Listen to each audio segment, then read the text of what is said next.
But first, the headlines breaking in the administration's 50 running scandals. Bush. Number 3, Iraq and 9/11 gate.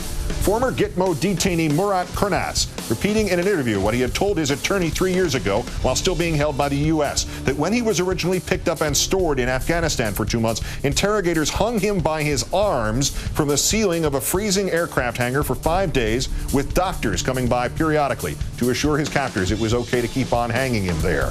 Kurnaz says his interrogators demanded he admit he was an operative of and an associate of Mohammed Atta, the 9/11 plotter.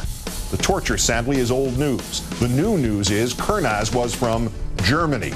So, remember the attempt to link 9/11 to Iraq by way of Mohammed Atta and some apocryphal meeting he was supposed to have had with the Iraqi intelligence service in Prague, April 2001?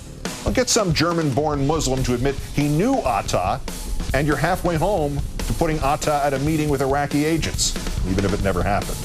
Number 2, Mortgagegate. Mr. Bush's Secretary of Housing and Urban Development, Alphonso Jackson, under criminal investigation, has resigned.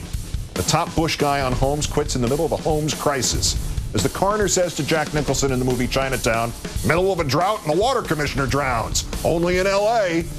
And number 1, Mukasey said what gate?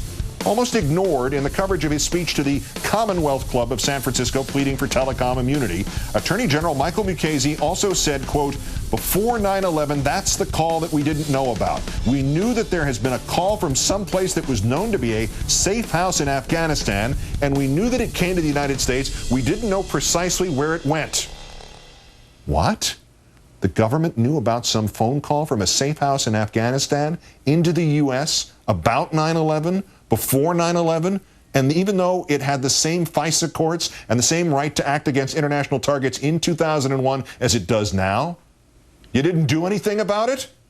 Well, this would seem to leave only 2 options. Either the Attorney General just admitted that the government for which he works is guilty of malfeasant complicity in the 9/11 attacks, or he's lying. I'm betting on lying. If not, somebody in Congress better put that man under oath right quick. You could send him to Gitmo, I suppose.